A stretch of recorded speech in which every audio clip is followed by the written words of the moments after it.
Now, we do have an opportunity for you to spit fire every single week, and oftentimes the situation calls for that. It's a little something courtesy of our friends at the DQs of Northwest Edmonton and Sherwood Park. This is your chance to basically bring the heat, right? We want to see your hot takes. We want to hear it all.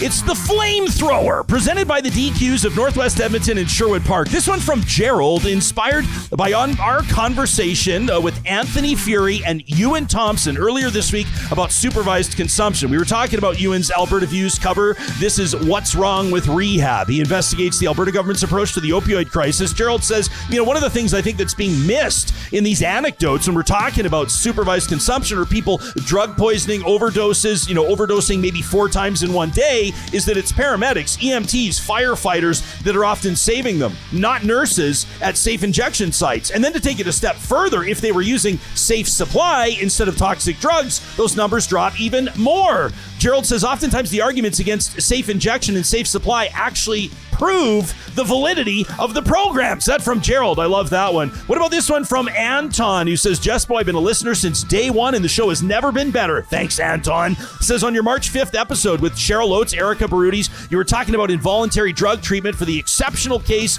when someone has been brought to life with a dose of naloxone. He says, as a police officer who works in the downtown core, I can assure you this is an accurate description. I've seen countless people in a near-death state only to be revived because my colleagues and I stumbled upon them by happenstance, called for EMS, and administered naloxone. And yes, the anecdotes about the same person being saved by naloxone several times a week or even multiple times in the same day are real, says Anton. Your comment to Eric about involuntary drug treatment being akin to incarceration gave me pause. We, the police, frequently apprehend people who are at risk of imminent harm to themselves or others under the Mental Health Act. It's called Form 10. And it's seen as necessary and compassionate. That person's taken to hospital for medical intervention, whether they consent to it or not. He says, why should it be any different for someone who's at risk of harming themselves through a severe substance use disorder? No, I'm not saying that everyone who struggles with substance use disorder needs to be forced into involuntary treatment, but in some rare cases, these folks need this level of intervention because of the very real risk they present to themselves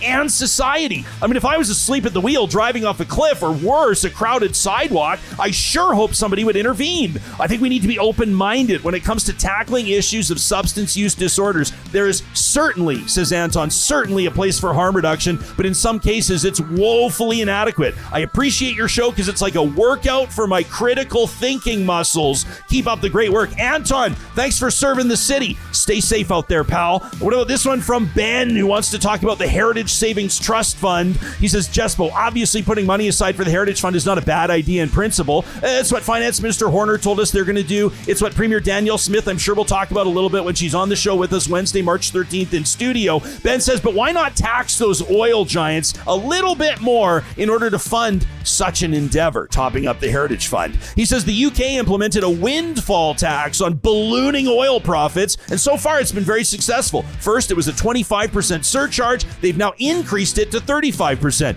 Built into the legislation is the removal of the tax if oil prices fall below a certain level. Note, this was done by a conservative government. Ben says maybe this would have allowed them to follow through on her income tax reduction promise. It's our oil. The profits should be in our pockets, not Suncor's shareholders. That from Ben. And this one from Kat, who says, Jespo, I want to offer my thoughts on Alberta's stance of opting out of a national pharmacare program. I'm a type 1 diabetic. I have latent adult diabetes. I got it in my 30s. And a few years ago, I decided I needed to do something about my declining health. So I started working out and trying to manage my blood sugar. I'm a person on AISH, and I use the Alberta Blue Cross plan. And under this conservative government, I've seen my allotment of test strips cut to $600 a year. I don't know, have context on that, but Kat goes on to say this is less than 2 blood checks a day, which for a type 1 diabetic is not good at all. I qualified for compassionate care for a CGM, that's a glucose monitor, so I pay half price, and I went on to take my my A1C from almost 11%